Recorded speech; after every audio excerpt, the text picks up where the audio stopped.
It's not good for drop something on them. It's not good for the red states. They're not big fans of my of your toe polish. Oh. No. I don't know. I'm a big fan of your polish. Hey, we got chat room going on. Are we on this thing? Yeah, I mean it's 4 o'clock. I feel like we just start, right? I don't look so bad, I guess. You look great. Yeah, you look good today. We're good? Yeah. Okay. Yeah. I love it. I think I'm excited for the holidays. I don't know about you guys, but I'm ready. Ready? So I think we were talking just a little bit ago about Black Friday deals. You got any lines you're going to go stand in? Do you do that? Come on. I'm not standing in line for anybody. I will tell you this, though. That's funny. When Maximus was, I don't know, 4, there was this Tickle Me Elmo that came out, and like it was the thing you had to have, and he must have said to me, I want it, and of course, I wasn't going to disappoint. And I must have spent, I don't know how many hours on Google, then how many hours on the phone trying to get this damn thing, and then of course I get it, and he plays with the box. Not the Tickle Me Elmo. That's funny. Yeah, and that's why you have the box business. You don't even know. That's probably what kicked it all off. How old was he? I think I have a worse Tickle Me Elmo story. He was probably 4, and then of course now he's 18. And when I go to throw all the stuff out, he's like, "Oh, you can't get rid of that Tickle Me Elmo. That was mine when I was a kid." I'm like, so yeah. We searched high and low for the Tickle Me Elmo for Yelena when she was about 4 years old, because it was the only thing that she wanted around like Hanukkah and Christmas. And I mean, it was a mission. And then like, I wish you guys should have seen what she, like immediately out of the box, and what she did to this Tickle Me Elmo that we found it in the morning, and we were horrified. Actually, Fix, do you have a photo of that? Oh my God. Yeah. Look at what she did. She tied it by the throat to the leg of the piano. Dog That's collar. amazing. She's just taking care of her pet on a little walk. And when we asked her when she woke up the next morning, it's because she didn't want him to move and go away. That's funny. Yeah, it was awful. In the minds of a child, that's great. Yeah. I love that. All right. All right, we getting started? Yeah. Let's do it. Wait, what's Fixie doing? Fix Hey. wants to make you look better. I like you all weirded out and washed out like that. Yeah. By the way, I'm also freezing. If somebody wants to turn off the AC, that's like just blowing down my pants. Thank you. Well, you're welcome. Let's start. Hey guys, it's me. I'm back. What's up, party people? We're like, Max, come on.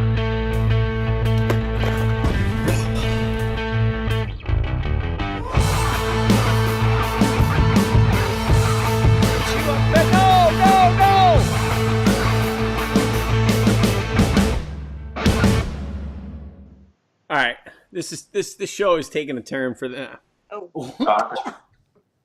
All right, everyone. Well, welcome to another episode of Monster Bass Live. We are kicking off the Turkey Day escapades with a pre-holiday celebration. We got a great episode of Monster Bass Live for you with none other than Mikey Balzz. But before we get to that, Raphie, you were telling us some story. Because when we were talking, like, because Rick, I don't know, my nickname for you is Kid Christmas, because like you light up around the holidays. I had my lights put up on the house today. Yeah, it was awesome. Yeah. And even though, maybe a little too early, like you could have waited to Black Friday. No. What are you talking about? Chris's house has got the tree up already. I know, that's true. It's Halloween. Come on. That's a little much. Up. It's like Santa knows you're pandering at this point.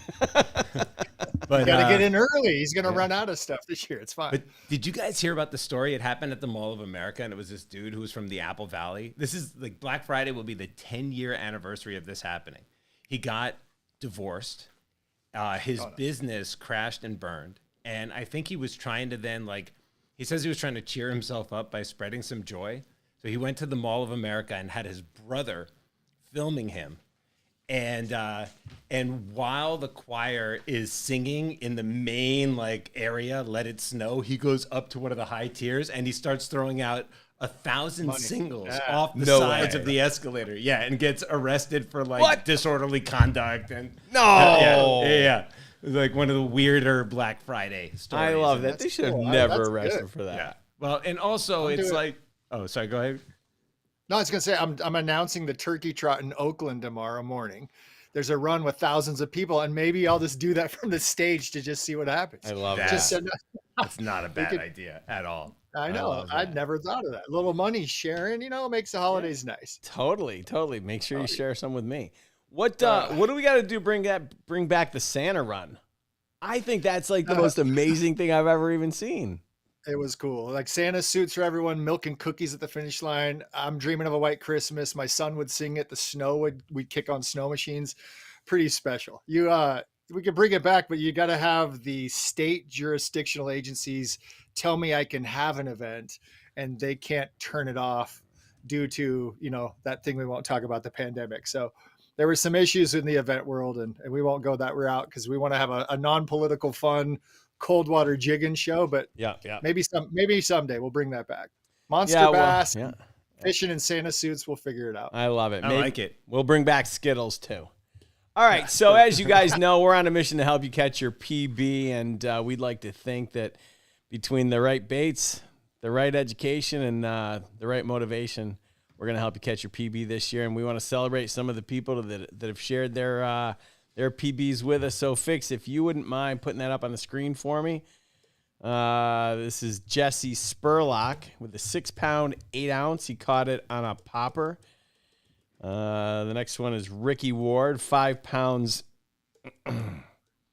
5 pounds, 58 ounces. Woo! Should we talk about that? I think we should. That's a lot of ounces. That's a lot of ounces. How many ounces in a pound? 16? Mm-hmm. All right. From Texas, he caught that on a Texas rig. We got James, Germany. Do they call them here rigs in Texas? Yeah, I don't know. James, Germany with a 7-pound, 8-ouncer out of Georgia on a spinnerbait. That guy's been a member since 2019. Kyle Petrie. 5 pounds, 8 ounces, New York. Hold on a second. Not Patry? That's right. And he's from New York. And he caught it on the Monster Bass unnamed craw. Yeah. Oh, nice. That's the best name I've heard. Maybe we should call it that. That's and then last but not least, Jeffrey Stewart, 7 pounds, 8 ounces on an underspin. Can you go back to Kyle for me, Fixie? All right, Kyle Petrie. We're going to call this guy. If we have time left, I want to call this guy up. Let me find his number. I mean, he caught it on the Monster Bass unnamed craw. I love that. I need his picture. I want to send him something. All right. Good stuff. So, as always, golden tickets. Now, I made a decision. You guys can either, you can tell me what you think, but I'd love to hear in the chat what you think. Golden tickets are going away in 2024. And here's my rationale. My rationale is there's too many people that they're not even tuning in to watch the show. They just want the golden tickets to see. They tune in like 4 days later, see if they won, and then they don't. I want to reward the people that are like the loyal listeners, the followers that tune in each and every week. I'd much rather give it to those guys than just someone that just doesn't really watch the show. And the only reason why they're tuning in is to see if they won. So I don't know what your thoughts are, but again, for the time being and for today's show, if you got a golden ticket number, put it in the chat. We'll pick one of you at the end of the show. And then of course, Chris, how are we giving away your prize? You guys, I think you took care of a female caller last week, and I always not a female caller. So, okay. So I don't know. I thought you were looking for one. I'm going to keep looking for that. I want to get some female bass anglers in the world to join the Monster Bass family. So if we can get that, if not, then I'll just be the best caller. Oh, okay. Wait a second. You're right. Yeah. I'm wrong. And then I'm right again. So okay. The caller was female, even though she was calling in for her husband. She won and she got a prize. And then the person who won a golden ticket, we also thought was female. And then she made extra sure to say, I'm a dude. I just have a female name. And that's totally. So my name's Chris. My wife's Kelly. Nobody knows which name. And that's all fine. We're from California. You get to choose that. But if we can we can encourage some females to get involved, that perspective, we want to have that included in the show. So let's get after it. All right. And then in a segment that that is unnamed yet, maybe it's, if Raphie had his way, he'd have a fancy name for it. I would. And we might by the end of the show. But here's what I'd like to do. Fix, open the phone lines. Okay. Let me. Okay. All right. Open the phone lines, and here's what we're gonna do. I'm gonna invite one of you to go head to head, 5 questions against Chris. Nobody knows what the answers are, or nobody knows what we know what the answers are. Yeah. Nobody knows what the questions are except for me. And so here's what we're gonna do. Is the phone line up on the screen? How do you get to the screen? You want me to introduce the guest then without introduction? Well, if I'm going off of this list that you've got right here, I'm following it right here, buddy. So I'm doing my job. It says, Rainbait, call in now, and when we're ready to play, we'll pick a caller at random to go head-to-head in a random thing. So I'm trying to do my job. Yeah, you're doing great, Rick. Okay. I'm having a side conversation with Fix. All right, let's... All right, how about this? Why don't Hey, we introduce Mikey? He's going to come on and ask us what kind of like operation we're running. We're going to tell him that we haven't learned anything in the 2 years since we first had him on. Right. And then we'll I'll tell you what. we'll do the Okay. contest announcement. I found it. It's in. I'll put it in. And here we go. There you go. There it is. Boom. Phone lines up. And hey, I'm giving props. Stacy Payne in the chat. Female, loves to fish in Iowa with her grandkids. They have a pond in their backyard. See, this is what it's Nice. about. And Caro needs to call in finally, but I That's don't know right. if she's around.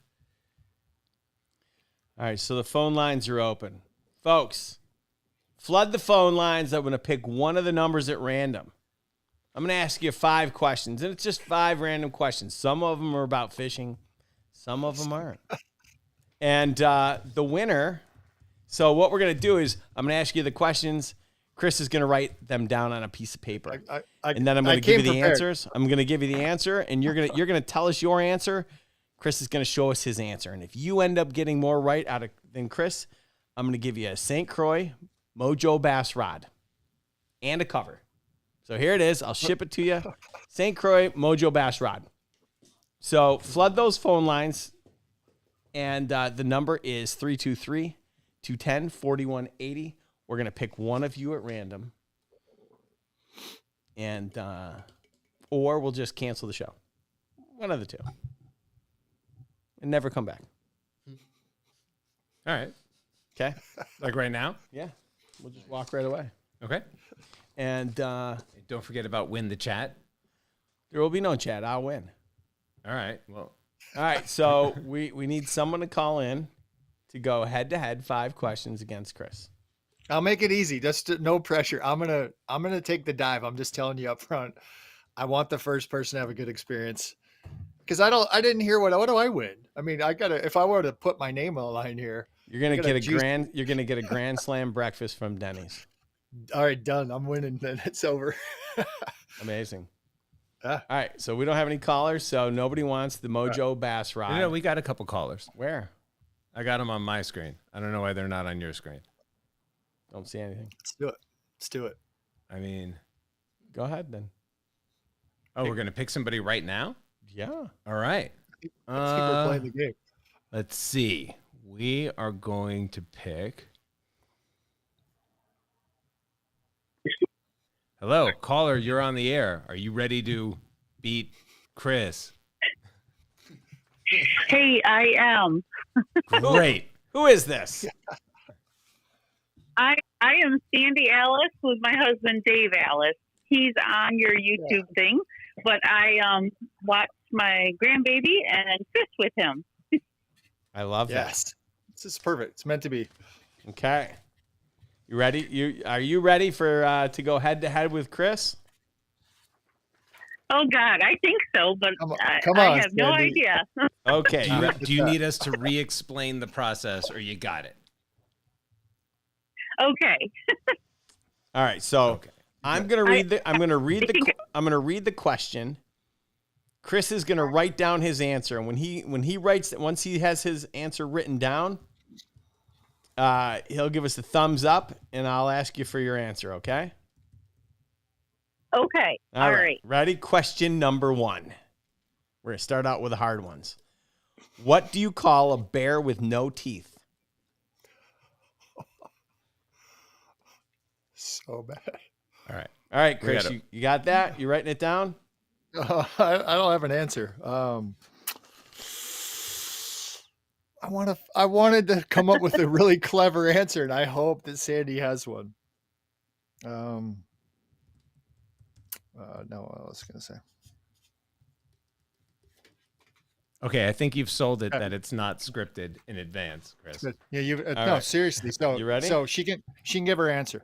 No. So you got yours written down? I'm Yeah. gonna. All right. What do you call Okay. a gummy bear with no teeth? A gummy bear with no teeth? Oh, A so bear that's with a no gummy- teeth. Oh my god. That's you ruined it.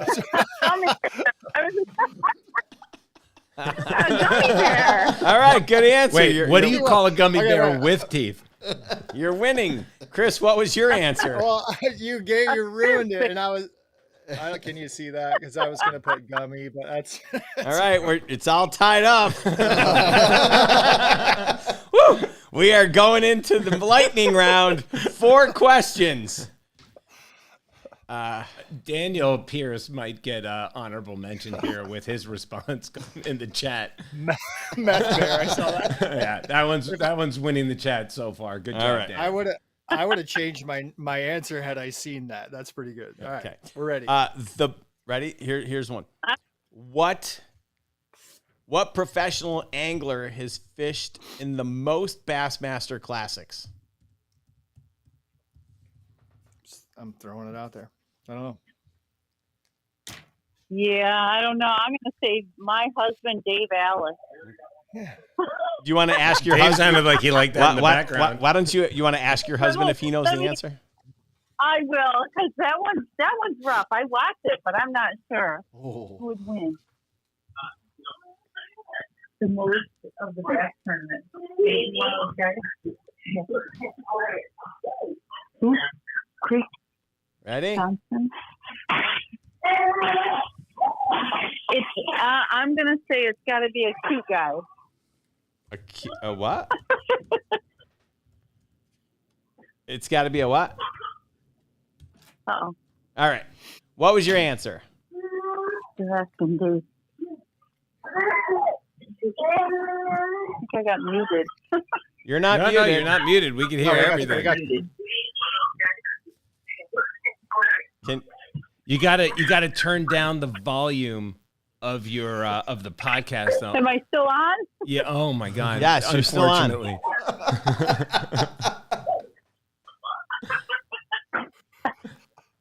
All right, you got to shut down. You got to turn right. down the Rick, volume. I'm not on. You're on. You You're got to on. turn down All right. the volume. Someone write down her phone number. We're just going to send her the prize. She wins. Congratulations. No, Yeah. No. No. Yeah. Yes. It's Rick Plung. Congratulations. Rick Plung? Yeah. Okay. What? This is terrible. Okay. Here's what we're going to do. Hello? Yeah. Can you hear? She can't hear us. Someone get her phone number. I got her phone All number. right. Great. I'm not on. All right. Yeah, Let's oh let I her know, go. but I'm not. Let's let her go. Hello? Let her go. All right. Glad. Happy No. Thanksgiving. Happy All Thanksgiving. right. So happy Thanksgiving and congratulations. I'm not sure what was going on, but we're going to send you a fishing rod in the mail for doing such a great job at me giving you the first answer and you using Google on the second. So congratulations. All right. Without further ado. I'm calling this one a success. Yeah. we crushed it. Yeah. Yeah. All right. So it's cold. It's cold weather. And, I was talking earlier this week with our good friend, Mikey Balzz. And I think he would be a great person to be on this show today to help us talk about cold weather fishing and jigs. So let's just get him on before, I don't know, I turn him into a gummy bear or something. It's off the rails already. What's up, Bobby? What's going on, man? You guys run a really tight show, let me tell you, dude. The production level, bro, like up here. Like amazing, dude. Straight out of California. Super tight. The weird thing is that we crushed it in rehearsal. Did you? I must have missed that part. Dude. I was in the back room, and all I heard was like terrible noises. I don't really want to talk about it, but yeah. Yeah. Yeah. It's good now. It's good now. We're There's a lot rolling. of Now. room for improvement, dude. A lot of room for improvement, So that's cool. That's Really? You know what? We say that every week. Yeah. Anyway. So, Thanks, Mikey. yeah. Excuse me. So how you doing, man? I'm good, dude. How are you guys doing? We're doing great. We're doing great. Good. I mean, it's Thanksgiving. All the best in people is about to come out for the next 35 days, right? I certainly hope so. I certainly hope so. Because we have a show next Thursday. Or next Wednesday. I'd like to see the best come out in all of us. Anyway, but you know what? Anyone that knows you or knows your YouTube channel knows that you're a fan of jigs. I am. And I'm a big fan of cold weather, man. Cold weather is actually what I really love. Like this time of year is stupendous because everybody they all stop going fishing. You get the lake to yourself and you can catch some absolute giants, man. It's a fun time of year. Okay. So when the water gets cold and you've got the lake to yourself, why are you throwing jigs? So jigs kind of play in when, there's a lot of like reaction baits that work this time of year as that water cools down. But it seems like there's a point at which these fish get so lethargic that you have to go one of two routes. And one is that reaction, like a spoon, a jerk bait, something along those lines. But there's these windows where that just stops working or doesn't work for the day. And that jig deal, that slow kind of methodical presentation to structure, because these fish are super lethargic, with the cold weather. And the jigs day in and day out this time of year, they replace the Texas rig. Like if you're dragging something, it has to be a jig. And they just perform, dude. And they catch big fish. That's like the biggest motif in bass fishing is jigs catch bigs. And that's 100% true this time of year. It can be a grind, but it works. Okay. And when the water starts to get cold, what are we doing differently with jigs than you are when the weather's really nice out? Yeah, the biggest thing is slowing down, dude. Just kind of, feeling the fact that these fish are lethargic and they are kind of slow, and you have to present that way. And my worst kind of habit is, you'll get into it and you'll start dragging around and, moving that bait too quick. And you almost have to be your own self-critic and slow yourself down, especially if you're fishing alone, because you get into that rhythm, and you start kind of going and doing. And the reality is that water is 50 degrees, 45 degrees, maybe like low 60s if you get lucky. And those fish just aren't in the mood for that, dude. They don't want it like hopping around and dancing and that. They just kind of want it sitting there, teasing them a little bit, and they kind of waddle on over and eat it. So slowing down is a big feature. Also, like trimming and modding your jig. I know there's a bunch of videos on the Monster Bass YouTube channel about it, but like doing simple, like I got some of my favorite jigs right here, but like trimming skirts down, so that they match up with the tip of the hook, using finesse style jigs. And then the other thing that I think is hugely important is picking a trailer that matches up with the season. And what I mean by that is, like, a lot of guys during the summer, they'll throw like these flappy doodle kind of plastics, things that do a lot, they kick a lot, they move a lot. And if there's one time of year when you don't want to do that, it's winter when that water gets cold. Like, for instance, so I got my Monster Bass box from November right here, and one of the things in it was the HD crawl, those crawfish that look super duper realistic in that. But one of the tricks with them is they don't have all that flappy deal to them. What they are is just like simple, kind of dangly, kind of like compact crawl kind of appendages. And really this time of year, it's so important to have something on the back that does little to nothing, because that's what those fish want. So matching up a trailer with that modded jig, with that downsized jig, having your arsenal kind of tweaked to the water temperatures, that really for me seems to be the most important. All right. And Hey, Mikey, can I ask was going to say, Rick, I'm going to ask a question. So Yeah.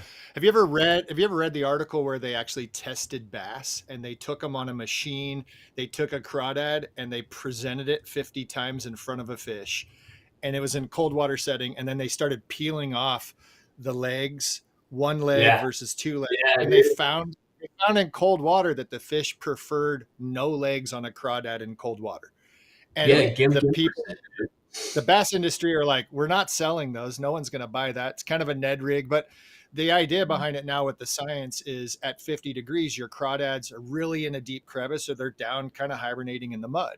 And so realistically, it's like thinking you're spot on with what I think is that matching this hatch is probably a dead stick crawdad, barely moving it along the bottom, not a lot of extra kick. And then, like you said, slow down and truly pick apart. If it's cover and that fish is trying to get warm, you got to put it on their nose. And so you might not just flip or pitch to one side. You're picking apart that entire piece, whether it's a branch or a rock. You need to bring that food right into the dinner. I like to tease it, we're the Uber Eats of bass fishing. And so if you're presenting that, it's not just one time. You got to bring it right to their face, right in their living room, because they're not going to leave and go and take that bait. You've got to bring the bait right to them in the wintertime. So I think you hit so many things so quickly. I think that's, again, we could talk about this for hours and hours, how to downsize, how to slow down, and how to make sure you're bringing it to the fish, because they're not traveling around and looking for food. You got to bring it into their living room. So nice work on that. You know what's so cool is we kind of, we're sort of mad scientists in our own play. And especially with forward-facing sonar now, we can do those kinds of experiments on our own because we're able to see these fish underwater and kind of see how they behave and see how they react. And you can actually see that in real time with these cold water fish, how you need to slow down. And it's interesting. I had an experience actually last week. Things started cooling down and I went up to Tennessee and fished some deeper water with actually one of the football jigs I got on my Monster Bass box last year during the summer, actually. And I had some fish actually follow the jig. And what I ended up having to do, instead of dragging the jig and fishing the jig, in that dragging sort of traditional kind of motion, I had to leave it sit there on the bottom in front of them and simply kind of like pull on the line. And I think what actually ended up happening, like for instance, so one of the jigs I got is on the floor now. It has it's a football jig, but if you guys can see, it's got like that little flat part on the football. So it's like a flat head. It's like a stand-up football jig. And I think one of the things that's kind of key this year is you slackline it and you just add a little tension. And what ends up happening is that jig just stands up. And it's dull, dude. It's not very interesting motion, but I think it sort of speaks to what you're talking about, Chris, where it's sort of like a sedentary presentation and it's a very specific presentation. But that's what they seem to like. And it drives you nuts, dude. I'll be the first one to say it, but it works, man. And I don't know. When you see the results, it's great. Getting to that point, it takes some work and it takes some confidence and it takes a lot of patience, man. Patience is it. Yeah. And here's your big fish. No, Rick, go ahead. I was going to say that bite is so critical to understand the biggest fish. They're not afraid of taking on a bait like that because they don't have to kill it. They're a big fish. So your biggest chance of catching your monster bass this time of year oftentimes is your lightest take. They know, they just open their mouth, they just inhale it, they suck it in. A lot of times you won't even feel it. And so that jig bite and understanding it's different with a wintertime fish, but it's also even more different with a big wintertime fish. So there's so much information. Rick, go ahead. You had a question? Yeah. We're talking about cold water and cold weather. Mikey, you're in Alabama, and Chris, you're in California. What does cold water and cold weather mean to you, Mikey? Cold weather is probably, and this is in water temp framework, not so much like, Sure. Air temps and that. But I would say when we start dipping down into the 50s and the upper 40s, that's really what we see as cold water. We'll get our occasional bouts of like, low 40s, maybe an upper 30s if it's really a bitter winter. But the majority of stuff that we see is in that probably like 45 to 55 degree mark. So for a lot of northern guys, probably not the coldest, but that's kind of our framework for that cold water season. And how about you, Chris? It's the same. I think that's really focusing in the science of the aquatic vegetation at 50 degrees really starts to die off. You talk about crawdads, that 50 degree mark really changes what a crawdad's doing. Then you start regionally taking apart largemouth versus smallmouth. Fish are going to live even when it's frozen. Like we talk underwater ice, you got ice fishing that's going to happen, and you can catch bass for sure, ice fishing. But 50 degrees is kind of the scientific benchmark of what becomes cold water. Now, if you talk to somebody in the north, they're like, that's not cold at all. They're just accustomed to fishing cold water a lot more than we do. Seasonally, Well, you know when it's 50, what? things change.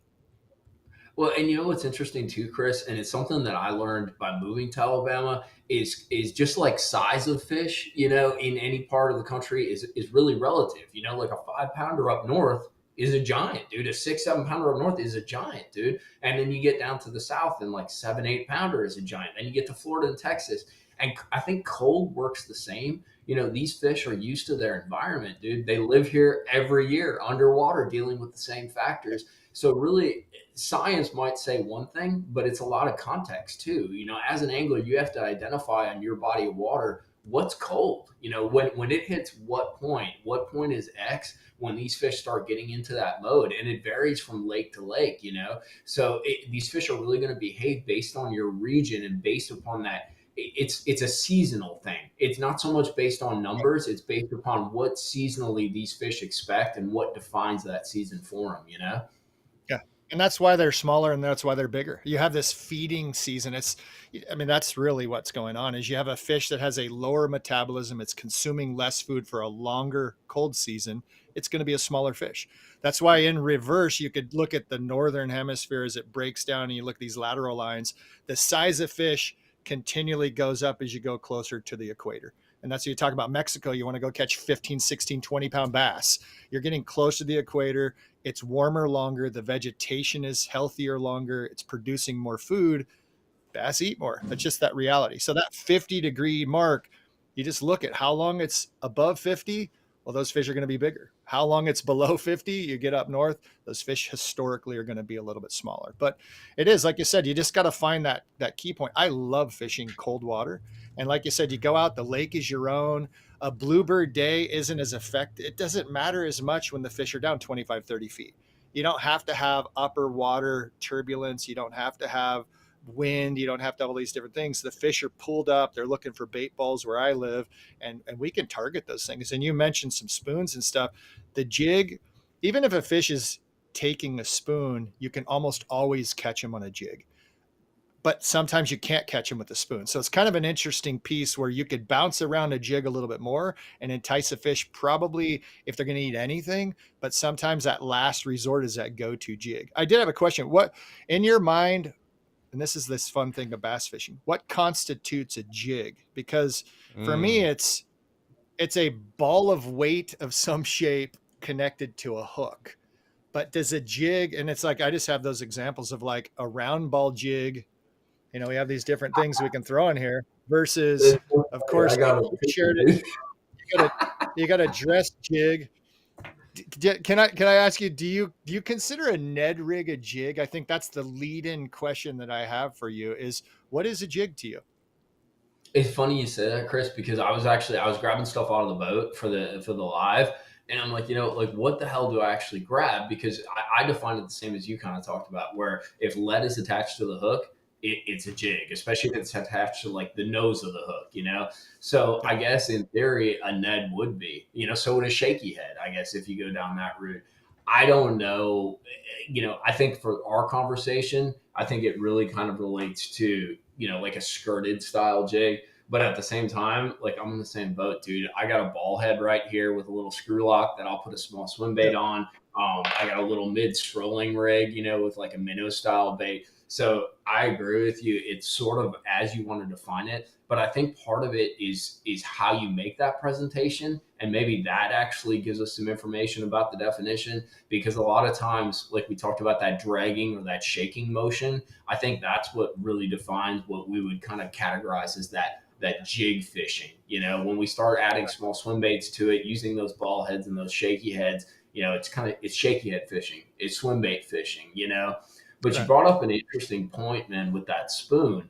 And once again, forward-facing sonar kind of opening. And what's interesting, too, is you don't need forward-facing sonar to do this, but it shows you things. And then anglers can apply it from the bank, from whatever position that they're, from the boat, whatever. But one thing that I found actually in my trip to Tennessee is I was out fishing and I actually reeled up my jig, almost like you would like a spoon, you know? I'm like a little pissed because this fish, I was watching him, he wouldn't eat it. So I go to reel up that jig super fast. That's when you ate it, right? No, that's when he followed it, dude.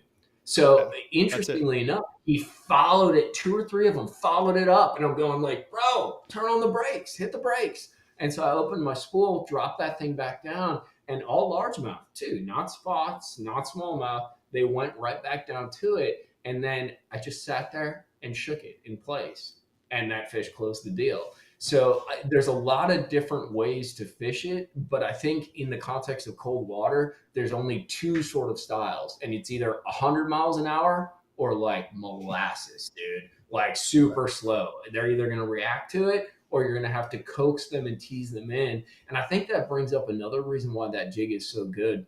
I think a lot of fish, like you catch them on a jerkbait we talked about, or you catch them on a spoon.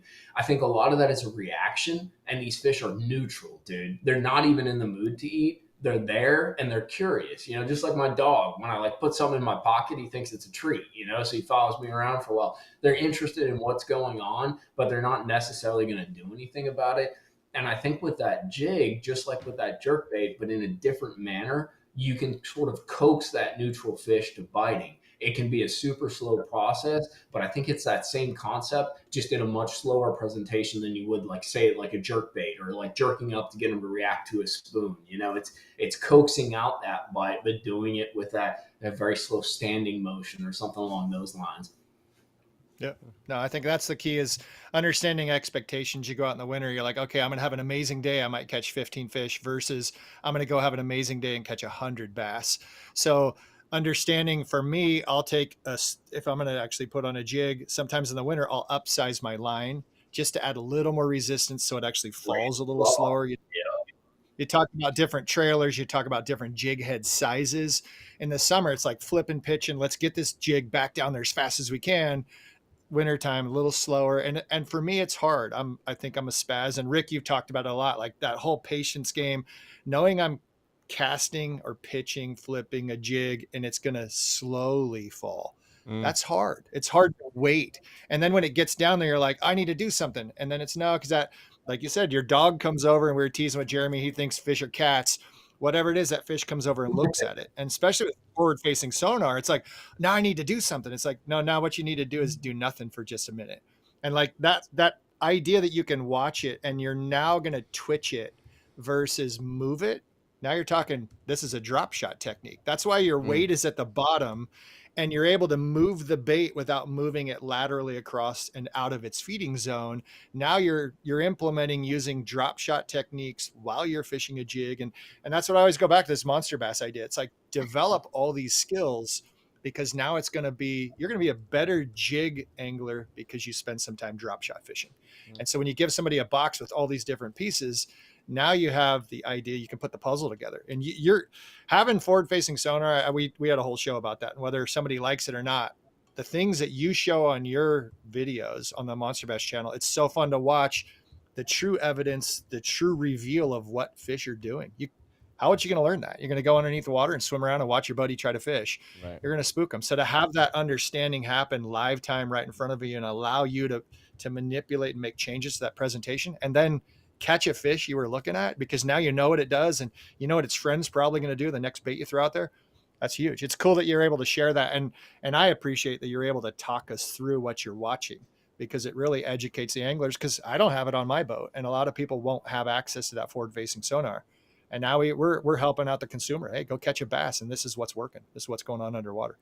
Yeah. What's really cool about it too, is it breaks all these rules. Like you talked about, Chris, like, so throwing like a Ned bait on the back of your jig, like basically all these trailers that we thought like aren't trailers, you know, like those rules, they're out the window, dude. Like Ned baits are great, little stick baits on the back, random little, cut your claws off your craw or something. Like every rule is being broken. And what I really love about it too, love, hate or not, forward facing sonar, is every time you go out on the water, it's a science experiment, dude.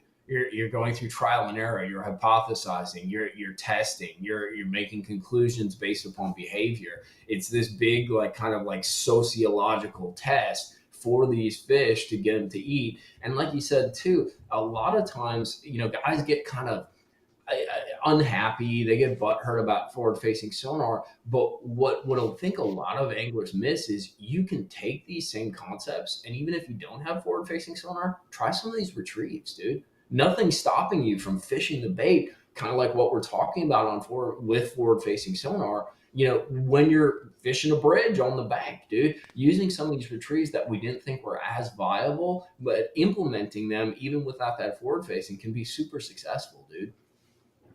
Yep. Yeah, you're spot on. So we've got a few callers that would like to ask some questions. But before we get to that, whether you're watching this live or you're watching it where you consume your favorite podcast, we want to say thank you very much for tuning in. If you wouldn't mind giving us a thumbs up, that'd be great. And before we take our first call, I want to acknowledge 3 people. We want to give a big shout out to Alex Rudd and his family. Alex's papa passed away today, and That sucks. we want to send our condolences to him and his family. We want to send our. Do we know if he wants if we should keep this private? I would keep it private until he says something. All right. So, there's someone else in the Monster Bass family that we'd like to just keep top of mind and send positive thoughts and energy just to Monster Bass as a whole. And then last but not least, we'd like to give a big shout out to Chauncey. I don't know if you're watching. Fishing with Cotton, he's in the chat. Yeah. He retired for the second time. The kid is just, there he is, 22 years of service. He is just piling up the pensions. And, if you're looking for something to do for Thanksgiving and you want to be my sugar daddy, you can come up to California and take good care of me, Chauncey. So congratulations and thank you for your service. And to Alex and his family, we'll keep you in our thoughts. All right, let's hit the phone lines and let's see what we got. Yeah, phone lines are open. Call in. Ask Mikey anything you want, as long as Chris. it's about cold water fishing. Ask Chris whatever you want about what you call a gummy bear with teeth. Yeah. And Let's do it. Let's do it. Daniel, you're on the air live. Hello? Oh, Hello?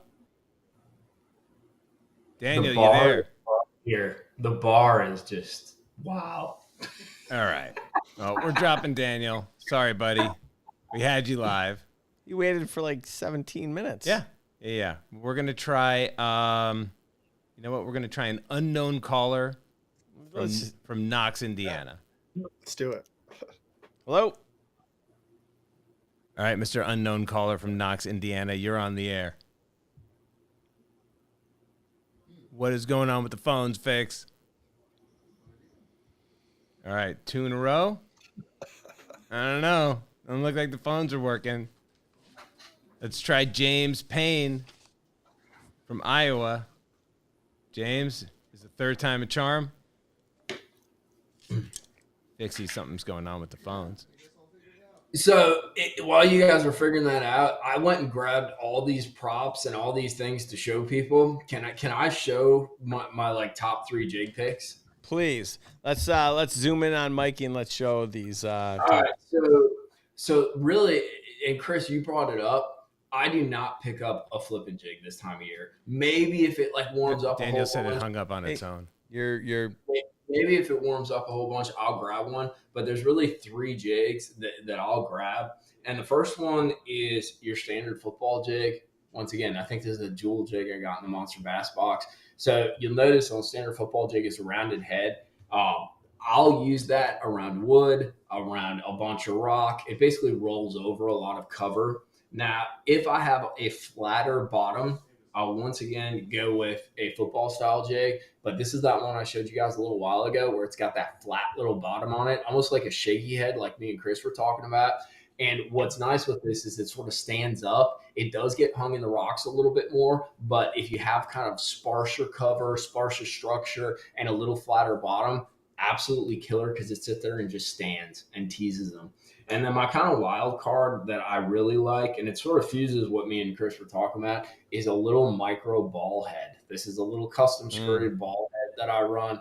It's a naughty little finesse jig with a super stout hook. But really, throughout all the winter until we start teasing spring, those are my three go-tos because I can throw them in a lot of that harder cover, wood, rock, things that retain heat, and they come through it really well. And that rocking motion that they give is absolutely killer. And then you pair it up with like a very dull, I love the fact that I'm using the word dull for like a trailer, but a dull trailer. The less it does, the better. But those are kind of my three picks. And actually, I think you got them in all the Monster Bass boxes. But those will catch you fish all winter long. Just stay slow, boys. Stay slow. All right. Since I got you both on, help me as a novice. I can throw a football. I can throw a finesse. I can throw a swim. What kind of jig am I throwing in the cold weather and why? Okay, I'm gonna give you what I would do. So Okay. you mentioned something that nobody talks about, a swim jig. I fish a swim jig all winter long, and I fish it with a trailer in my mind that represents the bait balls that I'm fishing into.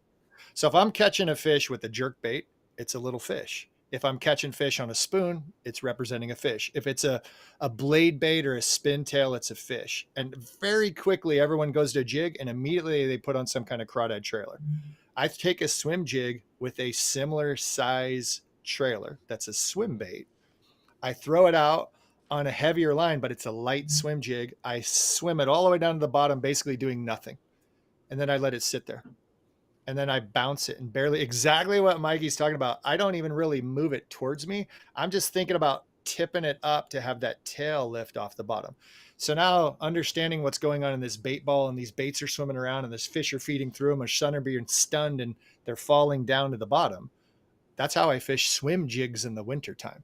So mimicking to match the hatch, mimicking what I think's going on. Now I have a swim jig that I've used all summer. I love it. I've used it in the fall. I'm moving it more different, but it's the same profile. Now I just swim it like a really slow jig, and I just have to maybe go out and fish like Raphie, and maybe you're going to have a drink and just slow down.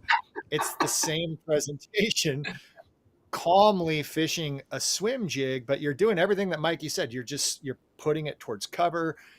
And again, Rick, it's this whole idea of taking baits that are just slowing down and presenting it over and over without that forward facing sonar. You got to cover a ton of water, but you don't cover it fast. You've got to cover it slow. So you got to be real selective about where you hope the fish are setting up.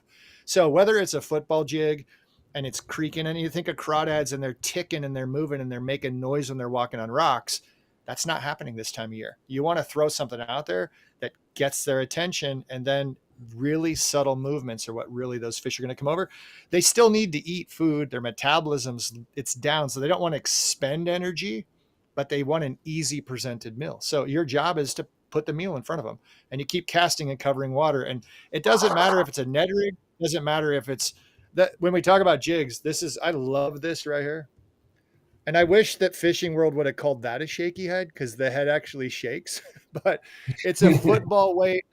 It's like you have this idea. You have the football weight on an offset hook, and I could just put a grub on there or some kind of crawdad shape. I throw it down there, and that weight is now separate from the bait. And if the bait can float, it can just kind of sit up there. And exactly what Mike was saying, I don't have to do anything. I don't have to try to stand that thing up. I'm just slowly dragging that across the bottom.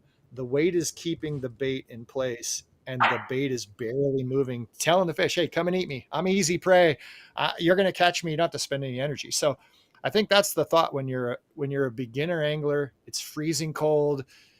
For me, I like to I talked about this. I like to use a reaction bait because it keeps me warm. It keeps me engaged. But understanding now I'm going to slow down. I'm going to fish this jig. It's about putting a bait right in front of a fish. And so, Mikey, when you go out and you fish, I want to ask, because you have a forward-facing sonar set up, do you go to structure you know is there, or are you traveling around looking to physically see fish? And this is one question. I'm gonna keep going with the question before you answer. Sometimes forward-facing sonar doesn't pick up on the fish that are held exactly tight to the bottom. And I've seen that enough on boats, and it's getting a lot better because now you see these discrepancies of the density. But do you always wait till you see fish, or do you fish a promising piece of structure that's showing up on your sonar? I'm getting kind of bad where I wait till I see fish, but the way I have my stuff set up is so it's funny how things become new, yet they reflect to the old. So I have double forward facing sonar on my front. So I have a Did he just say vertical- double forward facing? Yeah. Double. I think he did. Wow. I did. He's double. Okay. Yeah, I like it. So I have one that shoots like a panorama, and then it shoots vertical. But then I also have your OG 2D kind of sonar on. So what I'll end up doing is I'll roll up on a point, traditional structure, something, a bluff wall, something like that. And I'll look around and be like, hey, are you boys here? You want to play? And then I'll kind of fish through that and hunt and chase. And sometimes, don't get me wrong, sometimes I'm on that structure and then all of a sudden I find myself 150 yards to the left because I'm chasing like 5 fish that they're relating to the structure, but dude, they're nowhere near it. But at the same time, though, I always got my eyes on that 2D. And that's where I think a lot of anglers, they get hooked on this forward-facing sonar.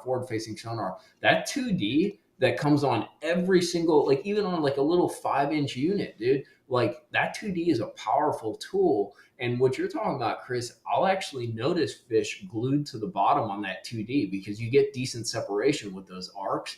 And if I see that, I'll back off and then I'll reinterpret my forward facing and look at it in a much more detailed manner. And I'll end up seeing those fish on forward facing sonar because I know they're there because I saw them on my 2D. But I am very much visual. It's interesting because I had a guy tag me because I talked about sight fishing for fish with forward facing. He's like, well, it's not really that. You're like screen fishing, but in a real strong way, you are sight fishing. Like we're looking for these fish, and they might not be above the water. You might not be keying in on stuff that's emergent that you can see, but you're very much looking for these things swimming around, to know that you're in the right place. So I try to balance it out. I'm a little old school and a little new school, so I'll fish things that are traditional, but then I'll try to hedge as much as I can on the expensive electronics to verify what I'm doing is correct. Because I'm always unsure of myself, dude. I think we all are. We're Sure. like, I don't know if I'm doing the right thing. So I mean, Rick hit the point of like what a beginner would do. It's funny how the forward facing. I wish everyone would now call standard sonar downward facing sonar because it is so important in the wintertime. And you're talking about these arcs that are there and this cone that goes down. And I'm that way in the wintertime is either I'm fishing a spot that I know I've caught fish before, and this is the structure they relate to, or I find the bait ball by looking down on my standard sonar and I see those fish feeding under that bait ball. So it's the same thing as whether you're using really good polarized glasses to see the fish in sight fishing or you're seeing them on a screen. Now it's the opportunity for you to relate to those fish and what do I need to present to catch them. So I love to hear the way you look at it and you decipher it using all the tools that you have. And then you still have to go back and pick, okay, which bait do I present to these fish and how do I get them to relate to the bait and bite? And Rick, that's that whole answer of going into cold water jig fishing. This is an opportunity to give an easy meal. If you asked what's won the most money in bass fishing, it's probably a jig. If you ask what catches like Mikey Balzz, you talked about jigs and bigs, it works. That's the thing I always talk about. It's like, it may not be the best thing, but it's so proven and it's good enough. Throw a jig, your chances of catching a fish are immense all year round. And if it works really, really good in the summer, it's probably going to work really, really good in the winter. You just need to slow down. It's the presentation on how you move it. You move a big, huge crawdad through the water during the wintertime, fish are like, I don't even know what that is right now. I don't know if I can catch it. I don't know if it's going to bite my face off. I don't want to fight with this. I'm kind of relaxed. I'm on vacation. I'm in the wintertime and they're chilling. And that's the wrong way to fish a jig. But I mean, spot on. All the information has been shared so far. It's fun. We could go crazy and talk about how much you cut the skirt versus no skirt versus peeling other pieces of the skirt, all the different trailers. And that's, can I ask, Mike, what's your favorite weight when you're just talking a football jig? What do you go to in the wintertime? Do you go a much lighter one? That in a sec, Chris. But one thing, you brought up a really good point with back to basics. Like, dude, like it's been like 2 or 3 years. I had all this fancy shenanigans, and like before that, like it was a lot of visual fishing. Like I didn't have electronics like that. And one thing that I did when I was fishing from the bank, or when I would like roll up onto a body of water when it was in that cold water period, that's one of those standard rules that I would apply. And I'd recommend anybody who's beginning with this is look for vertical structure, dude. And like that's great on the bank. Like you can go fish, like a lot of times like a bridge is public property, right? So you can go fish a bridge and there's these vertical pylons, these vertical support structures. Like you go fish like a bank or from like a bluff and you have this vertical structure. One of the things that I did long before I ever had any kind of fancy electronics or anything is I would literally go to a lake and just look for vertical stuff and throw that jig or throw that jerk bait or throw that spoon. And really that vertical structure this time of year, especially if you're in the dead, like cold of winter, is stellar, dude. Like electronics or no electronics. Like if there's one key feature to structure, like find the vertical stuff, the stuff that goes straight down, dude. And there will be fish there. You might have to rotate through a few, but if you don't have electronics, if you have limited spots to fish, look for that vertical stuff.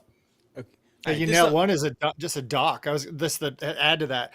If kids are beginners, if you walk out on a dock, get to that 12, 15-foot edge where the fish can get up in the shallow if the sun comes out. But right in that transition point, drop your bait straight down. Like what an opportunity. Like, oh, everyone complains I don't have a boat. If you have a dock, that is one of the easiest, best ways to walk out on a dock and vertically jig any bait you have. It's an awesome way to target some fish. Yeah, that was going to be my next question. Was like, that's great if I'm sitting on a boat, but what if I do if I'm fishing from the bank? So there you go. What do you say? I'm going to slow it down a little bit, and I don't know if this is the right thing to do, but what do you say we try and take a call? Wow, crazy. Let's I say let's try. Yeah, let's. What could go All right, wrong? we're gonna go back to unknown caller from Knox, Indiana. Yeah. Hello, unknown caller. Oh, I hear signs of life. Hello. I think unknown caller from Knox, Indiana needs to shut down the volume of the podcast. Oh, we're just gonna drop him. All right, James, you're on the air. Clarinda, Iowa. Anyone? No, James. Oh my God. All right. No more calls. Yeah. So Sandy broke the phone. Chat's more fun anyways, dude. Yeah. The chat is priceless, bro. Like we should just grab from there. I am. By the way, we have a Rick win the chat. Bro. Like that's good. That's good. Say that again. Rick's trying out for the Nutcracker this year, I guess. Yeah, evidently. I gotta tell you, we take one call for the failed 5-question giveaway. We got 2 questions, and it worked. And then she stopped listening, or could stop hearing. Yeah. Now we can't get anyone else on the phone. It's unbelievable. I feel like I'm being punked. This just can't be happening. Yeah. Yeah. All right. So help me. If I'm on a boat, if I'm on a boat and I don't have forward-facing sonar, I don't have all these electronics. I'm just out in my John boat with my dad, and like, how am I finding structure? Like, where am I finding these vertical drop-offs? Like, okay. I'll go and then I'll let you go. All you can really do is relate to the lake. What's really cool is there are enough maps. If you do any research prior to going fishing, you can look at the contour of the body of the water that you're about to fish. That's a great way to know where, I mean, you're talking about structure, you're talking about points on the lake. If I'm going to throw away all of that, don't talk about YouTube, don't talk about mapping, don't talk about anything. Go to a lake and look at the shoreline. And if it's a reservoir that's been dammed or if it's a natural lake, most times the shoreline continues into the water. So if I'm looking for a steep drop off and I'm on a boat and I'm cruising around, I'm going to look at a point. And that point, if it's a really steep point that comes down into the water, I'm going to imagine that point continuing out into the water. And now I visually think, okay, if I'm 25, 30 feet away from the shoreline, I should now probably be in about 25, 30 feet. And the Pythagorean theorem, I'm going to probably mess it up in school, you the angle of your triangle. You've got to just figure that out in your mind of how does this point go out? And then now you have to decide, do I want to drag my jig down? And that works sometimes effectively, but in the wintertime, it's more of a horizontal drag. What's really cool about a jig with a tungsten head is you're going to get direct feedback right away. You're going to know when it hits the bottom. You're going to start to feel that bottom contour. Now we get to pick apart the lake, and I look at the shoreline and I see, okay, this is a steep bank. This is where a gravel shoreline is starting to hit into bigger sized rock. And so my brain, it's like, boom, light bulb goes off. Those fish are going to relate to that first edge of those bigger sized rocks. And so I'm going to fish that seam on a point on the steeper edge. And so I'm looking for these transitional pieces. And that's what we always talk about this puzzle is like, oh my word, I've got a pattern. You've patterned that you've found fish at about 16, 18 feet. They're sitting on this transition of gravel to bigger rock. I've just caught 2 or 3 fish here. Now I'm cruising around in my boat and I'm trying to find the exact same thing somewhere else. And so that's how I break it down. I don't know, Mikey, can you share what you do? Because I'm talking kayaking. I can't travel as far as a person in a boat, and I've got to really key in and slow down and find what works successfully, probably covering less water. What do you do when you think of finding steep banks, cover? What do you do in your brain? This chat is kill. I'm sorry, dude. These guys want to mail in their questions. Like, that's fire, bro. Like, do we have a PO box where we can take questions? We have a like, fax number, and that probably works. We're accepting Pete Sims smoke signals. So, Chris, you caught it, man. It's all visualization. I remember back in the day, granted, Florida doesn't get cold, but like I would literally throw a backpack on with a tackle box, like a little, 3,700 box and like 2 rods, like grab them, get on the bike and go bike around like HOA ponds and stuff like that. And it was all about visualization. Like you look at the bank, and you're not always right. It's like a 50-50, 75, 25 kind of deal. But you look at the bank and you're like, well, if the bank does that and there's a hill right there, it probably continues as a hill down into the lake, or even looking at the bank, like as the water goes down, a lot of times those HOAs, they dug them. They were manufactured. They were man-made. So you'd look at the bank and you'd have this like sandy thing that was like a foot deep or something. And then you could see it like drop right off. And I would literally pitch, everybody's making these casts like 30, 40 feet out, bombing it out. And I'm sitting there kind of like you talked about with a drop shot going kerplunk, like 2 foot off the bank, and dropping it right down on that ledge. Because I know that's a vertical structure where those fish sit.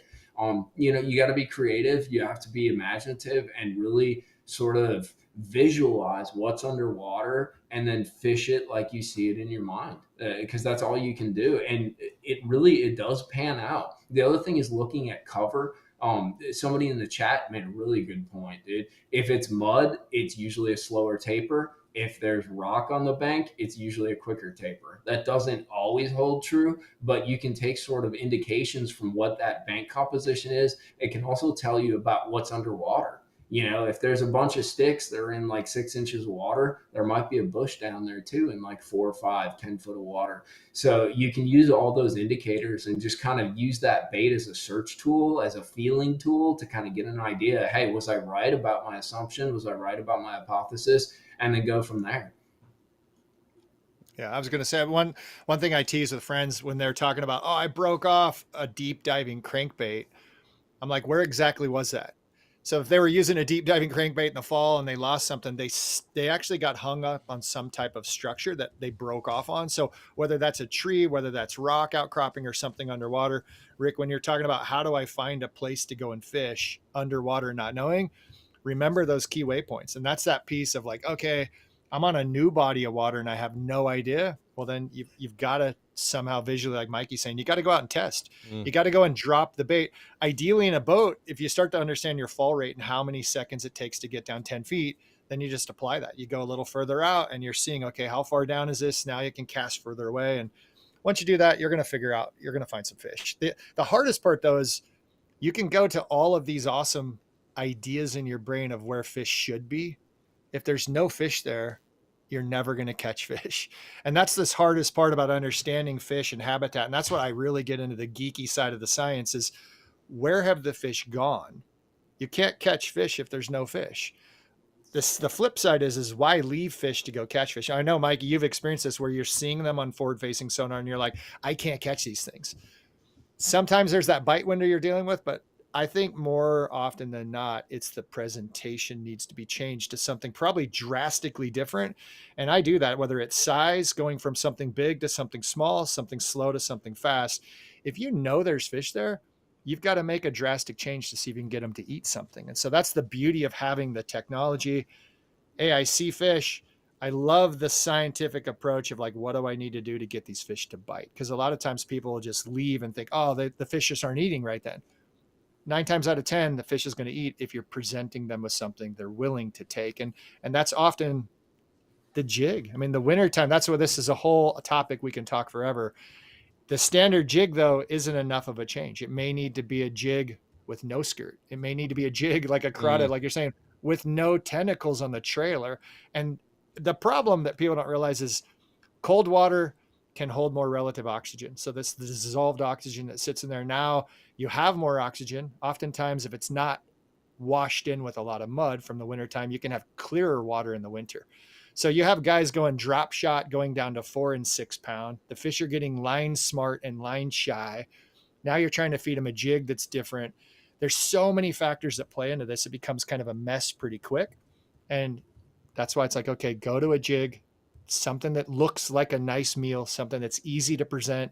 You just flip it out there and let it sink to the bottom and start wiggling it. And that's just your best place to start. And then you like a lot of people in the chat, they're saying, hey, I don't have a lot of confidence. You got to spend some time with any of these baits. You got to go and try it. And so that's, Mikey's giving you enough information, I think, be dangerous to go out and catch fish with a jig for sure in the wintertime. And now it's the time for people to go and give it a shot. Yeah, it's really good advice. It's really good advice. I think Cupcake Coley said it best. She doesn't have confidence with the jigs, and so she just needs to get out there and take Chris's advice. Cast it 1,000 times and see how it goes. Well, we don't have the phone lines. No. And Sure don't. I don't have the rotary dial phone. I think there's one at the carrier corner. pigeon. Yeah. Carrier pigeon. We got Leroy Hicks winning the chat so far, saying just use the ghetto phone and yell out the window, which, I mean, that was childhood for me. Yeah. It's great. Great. What should we flip a coin and see if the voting tech is gonna work? Yeah, Let's try it. I'm gonna try. All right, so Mikey, so we were which one are we starting with? Give me a head start here. well, let's find out if Mikey wants to stick around from this. He may want to go home and Yeah, call it a day. You think I'd want to leave this awesome show, bro? I mean, come on. I want to see the burning, like the ashes when it's done, dude. you know what, Mikey? I'm calling you after the show. I have thoughts. Oh, come on, man. You got to enjoy it a little. It's the day before Thanksgiving, dude. I've been invited out for 4 drinks already on myself from myself. They're like, you look like you need a drink. You want to go out tonight? And I'm like, you got good friends, dude. Yeah, good friends. So Mikey, we've got some new baits coming up, and we were going to go to the community and see if we could help get some names and give everyone the chance to vote on the names of baits. And if you wouldn't mind sticking around, we'd love to. No, that's badass. I love naming stuff. I'm a little filthy from time to time, but I'll try to put a cap on it. Okay, so here's what I'd like to do. How about this, Fixie? I'd like to show the first bait. Which one is it? It's the worm. Okay. And I'd like to show it. And before we even open up the voting, I'd love to give Mikey. I mean, I say I'd love to. I might regret it later, but I'll behave. I'd love to give him the opportunity to throw out some random names. So, Fixie, can you put me up on the screen? Yeah. All right. Can we zoom in on this or not really? Let's zoom in on this. You want a piece of paper? Here. Oh, we got a piece of paper. That's as close as we can get. I can get it. I can get it closer. Yeah. Go to Raphie. But you got to show the little. Hold it in the middle like you're like it's a shaky. Remember, Rick, I don't have a monitor. I just start firing out names like. Yeah. Okay, so the squiggler, the dangle doodler, the squiggy balls. Squeaky balls, okay. And if I let you be PG-13, what would you name it? That's PG-13. I'm behaving, dude. Okay. Oh, All right. Should we tell them some of the names that didn't make the cut? Do you have some of the names? Yeah. All right. Go ahead, Raphie. We have Rudd's Magic Tickle Beard, the Bony Pickle, Pocket Pleaser, Bass to Mouth, Bone Ranger. dude, that's worse than the stuff I said. Mr. Like, this is, I know. Mr. Gentle, Brush You're out of Comber. control. Yeah. And my favorite, the Deep South. Wait. the shaft, man. Sorry, Mom. You know, it's fine. It's all right. Yeah. That's why I just kept my mouth shut. Yeah. Smart. Okay. So. Ooh, limp stick. Somebody said limp stick. That's pretty good, dude. All right. The limp So stick? so let's put the voting up. We've got some names that we're willing to consider. All right. Let me know if it's up in the chat. Ooh, those are good. All right. Everyone vote away instead of How do you How do you vote? It's the voting is in the chat, and it's actually pretty self-explanatory. Really? I don't see it. I'm in the live chat. Are you? Yeah. Well, I don't know. People are voting. How? Can't see the names to vote. We got 29 votes, 32 votes in the chat, 33. This sucks. I can't even vote. I can't see it. Yeah, I don't think our view, because it's a different view. I think Yeah, they you have guys to do aren't. the actual- Yeah, No. I'm on my phone on YouTube. Okay, so that would be where you're seeing it. Well, hash me down for Dirk Diggler, dude, or Dirk Dangler. I want my vote for that. The Dirk Dang- Wiggler. Yeah, that's pretty hot. Let's see. Right now, that's tied for first. Yeah, people know what's good. The Rumble Worm. Okay. I don't know. The limp All stick. right, was pretty- you tell me when we're ending this thing, Rick. Looks like one of them is starting to run away. It was pretty close for a minute. Wait, let me see. We have 50, Oh my God, Elizabeth. 56 votes. What did Elizabeth say? I can't say it. Oh my god. All right. All right. Should we end the poll at Yeah. 57 votes? 57. 58? Okay. All right. So what's the name of this worm gonna be? It is the Dirk Wiggler. Ran away with it. Not even So close. good. Well, okay. So I see the voting. 37%. The Dangler. Yeah, the All right. rib Are these the rib like worm STD 11. The group, French or- tickler got 23%. The dangler got 27%. Okay. All right.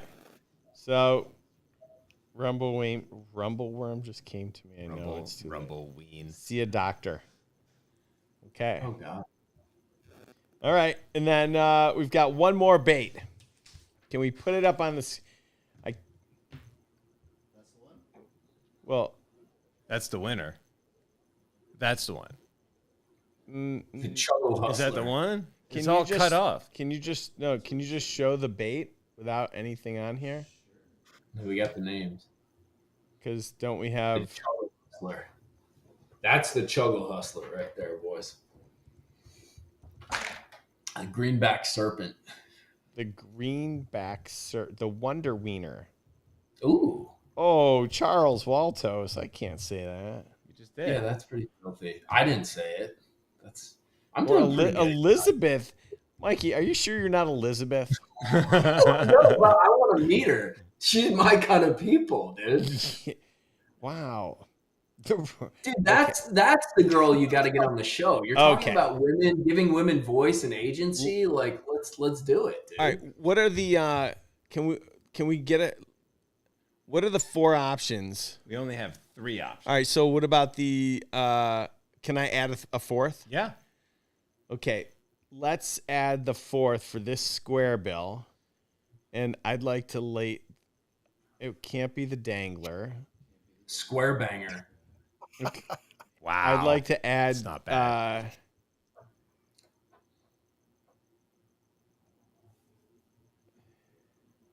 SpongeBob Squarebill. So that's cute. That's And good. let's add the Buffalo Squarebill. We got that going. Let's add what else? I'll let you guys add something else. What do you guys want to add to this? We can't add. I could only have 4. All right, I'm willing to cut one out. Chris, you got a name for a Squarebill? I was reading the chat. We need to have. Is your name used on any of the baits yet? Mine? It's like, yeah. Is it Rick's something like Rick's Dirty Secret? Like, are you in there anywhere? Rick's Magic Worm. No. I think we need to have like Rick's little secret on that little square bill. I like kind of like that, dude. It's good. Rick's You don't want to be a square bill. I like that. Bill Monica. You know that one's gonna win just because like everyone in the chat loves mischief. The Square Banger. Should we get rid of SpongeBob and do the Square Banger? That one's pretty solid. Let's just see. Yeah, it's got a little something for everybody, you know. All right, all right. Get rid of Square Bob. Square Bob SpongeBill. Rick's Blue Waffle. Oh, I love this. All right, we ready to start the poll? All right, wait. What are the 4 that we're gonna let people vote on? At the Buffalo Square Bills, Yeah. Headhunter, Hip to be Square Bill, and Square Banger. I like Square Buffalo Banger. Square Bill's pretty good, dude. Let's get rid of. Let's get. I don't know. Hip to be square. Yeah, let's get rid of that one. Let's get rid of that one. All right. We're not going with a hype man hooker. Oh, I see that. Crank Master. No. What else? We need one more. Crank-a-lank. Red Eye Ghost. I feel like Strike King would. Yeah, send you a letter. Yeah, I'm not sure I need that. Rick Shortbill. Oh, come on, guys. Be Rick or be Dude, Square. the girls are terrible. You see what Alyssa just said? I do. I did. What did she say, Mikey? Rick won't tell me, and I can't see because I'm starting. I can't say it because I'm behaving. I'm being a good person on this Mad show. Squarebill, Square Dangler. All right. We need one. Can't be the Red Eye Ghost because that's too close to Red Eye Shad. And that's only one of 12 colors anyway. That's just the Squarebill. The Rick Squarestein? No. I like that. That's funny. The Bruce The Squarestein. Crevice Explorer. Bruce Squarestein. Crank Daddy, Bill Banger. Bruce Squarestein? That's good. How about Rick the Squaredy Cat? Squaredy Cat Raphie. The Squaredy That's Cat. actually really good, dude. All right, let's vote. Let's put in The Squabby. the Squab, the Red Eye Rick. No, the big Rick's Wank Rick's Crank. red eye. Rick's. What is going on here? Chris, you're our moral compass. What's going on here? It was all my fault. These are all the people who want to take you out for drinks afterwards, dude. They're like, The get after Hyper it, bro. Hustler. Oh my God. The Hangover Bill. How about Forward-facing Square Bill. it's Rick James. Oh my God. It's Rick James Bill. Oh, God. Yeah. All right, we got 4. All right, do Okay. it. Go ahead. Let's right. put them out there. Starting the poll. What are the 4? 4 is the Buffalo Square Bills, Headhunter, Squaredy Cat, and Square Banger. Those are all really good, man. I want to grab a square banger out of the box right now and just go. Let's do this. Square Banger, Square I Banger. think, needs to be. That is my needs vote. to be That's it. a good. Buffalo Square Bill is pretty damn good. I'm going for. Do I get to vote? Yeah, You get to could vote. find Again, it in I the don't chat. see it. Just use ghetto. Oh, it's desktop only? Oh, desktop. That's- Ghetto. Dang it. That's old school. Rick Spankin Squarebill. Oh my God. Howie, the Compton banger. Was this show ever on the rails? No. Okay. Yeah. But don't worry, we're entering the 35 days of fun. Everyone's on their best behavior. We're all forgiven. Yeah. I'm going to confession on Sunday. The world's All right, ending. we're at 52 votes. Votes look like they're slowing down a little bit. The headbanger. Ooh, the headbanger. I think you might get a letter on that one. Why? Who's So, got so I think Hey, somebody's Rick. got it. 53 votes. yeah. Rick, does anybody call you Ricky? Yeah, my friends when I was 4 or 5. Because I just got a text from somebody that said Ricky's little secret. That's I think Kelly just threw that my direction. So That should be Ricky's the little- worm. Ricky's little Wow. secret. I like it. Yeah, that should Dude, definitely be the That'd be a worm. great color name. All right, we got 56 votes, 56 people watching right now. You Done. calling it? Sure. What is it? It is the Square Banger with Nice. 42%, followed by the Buffalo Square Bills at a distant 21%, then Really? Headhunter, then the Square Squaredy Banger. Cat. The people know. That's good. See, The Square Banger. The square banger. I'm gonna have to update the purchase order because that's not what I named yet. I kind of went out on a limb and thought it might be something else. all the packaging changes. That's good. That's perfect. Huh? Jesus. Whoops. I'm gonna have to work pretty hard tomorrow because these are coming for the February box. Oh my God. And Epic Eric is in the chat for this one. Raphie, it's got to be all one word, dude. All one word? All one word. All right, so All wait, right. so we're calling it what? The Square Banger. The square banger? And is it capital S, capital B, or just one word? I would go with one word, but that's your call, guys. I would too. All right, can you get rid of that space now so I can see it? The square banger. That's so nice. Yeah, I want a T-shirt that says that too, dude. I want to give people the wrong message, and that would work. Oh, wow. I'm going to make a new T-shirt. Oh, my God. All right, well. Well, this has been fun. Oh, somebody also wanted the forward-facing square bill, Debo's dink bill, the shimmy shimmy ya, the Undertaker, and Fluffy. Ooh. Yeah. I don't know about that. Yeah, I don't know about that one either. So I guess we've got the name of our new square bill. What's left of our dignity? What's left of our dignity? That much. Yeah, Hey, when you don't start with a whole lot, you're just not allowed to lose your fun.